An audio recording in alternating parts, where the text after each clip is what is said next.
Hi friends, ஸ்ரீரங்கத்தை பற்றி ஒரு ஆர்டிக்கல் வாட்ஸ்அப்பில் பார்த்தா அதை உங்ககிட்ட ஷேர் பண்ணலாம் தான் இந்த வீடியோ.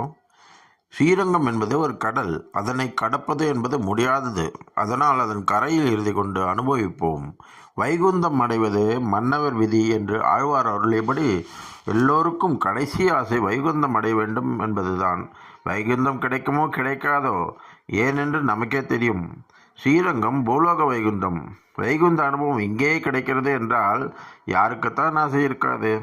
ஆதிசங்கரர் தன்னுடைய ரங்கநாத அஷ்டகத்தில் இதம் ஹி ரங்கம் தஜதா மிஹாங்கம் புனர்ன சாங்கம் யதி சாங்கமேதி பானோ உரதாங்கம் சரணேம்பு காங்கம் யானே விஹங்கம் சயனே புஜங்கம் என்று ஸ்ரீரங்கத்தில் வாழ ஆசைப்படுகிறார் என்றால் பாருங்களேன். ஆசைப்பட்டது எல்லாத்தையும் கொடுக்கும் இடம் ஸ்ரீரங்கம். இங்கு உடலை நீத்தவன் பிறப்பதில்லை என்கிறார் ஆதிசங்கரர். பதின்மர் பாடிய பெருமாள் அரங்கன். ஆறாத அருளமுதம் பொதிந்த கோயில். அம்புயத்தோன் அயோத்தி மன்னர் கழித்த கோயில். தோளாத தனிவீரன் தொழுத கோவில். துணையான வீடனர்க்கு துணையாங்கோயில். சேராத பயனல்லாஞ்சேர்க்கும் கோயில்.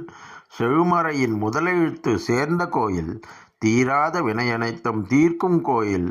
திருவரங்கமென திகழுங்கோயில்தானே என்று தன்னுடைய அதிகார சங்கிரகம் என்ற நூலில் ஸ்ரீரங்கத்தை பற்றி சுவாமி தேசிகன் குறிப்பிடுகிறார்.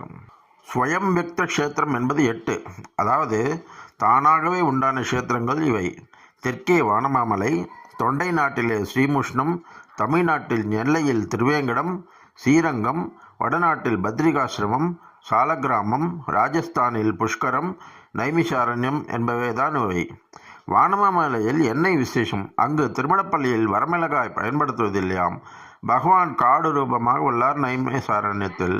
தண்ணீர் ரூபத்தில் உள்ளார் புஷ்கரத்தில். ஸ்ரீமுஷ்ணத்தில் மூலஸ்தானத்தில் வராகமூர்த்தி தனியே கோயில் கொண்டுள்ளார். இந்த ஸ்வயம்பிக்த கஷேத்திரங்களில் ஸ்ரீரங்கம் ஒன்றில்தான் பெருமாள் சயன கோலத்தில் உள்ளார்.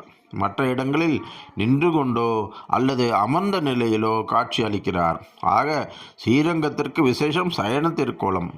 பொய்கையாழ்வார் காஞ்சியிலும், பிழையாழ்வார் மயிலாப்பூரிலும், பூதத்தாழ்வார் திருக்கடல் மலை என்று ஆழ்வார்கள் எல்லோரும் வெவ்வேறு இடத்தில் பிறந்து இருந்தாலும் சேர்ந்த இடம் ஸ்ரீரங்கம். ஆழ்வார்கள் வெவ்வேறு இடத்திலே பிறந்தாலும் அடியவர்கள் வாழ அரங்கநகர் வாழ என்று அரங்கனைத்தான் வாழ்த்தினார்கள்.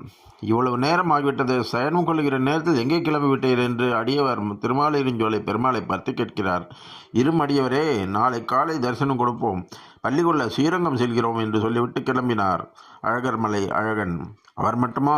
திருவேங்கடத்தான் எப்போது பொது சேவை முடியும் என்று அர்ச்சகரை பார்த்து கேட்கிறார். ஏன் சுவாமி, இது அர்ச்சகர். பள்ளிக்கொள்ள ஸ்ரீரங்கம் செல்ல வேண்டும் என்கிறார் பெருமாள். விக்கு தென்னிக்கிறார் அர்ச்சகர். இப்படி எல்லா திவ்யதேச பெருமாளும் பள்ளிக்கொள்ள ஸ்ரீரங்கம் வருகிறார்களாம். நாச்சியார் திருமொழியில் தெல்லியார் பலர் கைதொழும் தேவனார் வள்ளல் திருமாலிருஞ்சோலை மணாளனார் பள்ளி கொள்ளும் இடத்தடி கொட்டிட கொள்ளுமாகில் நீ கூடிடு கடலே என்று எல்லா திவ்யதேசத்து எம்பெருமான்களும் பள்ளி கொள்ள ஸ்ரீரங்கம் வருகிறார்கள் என்று பாசுரத்தில் கூறுகிறார். எத்தனை மகிமை ரங்கநாதனுக்கு!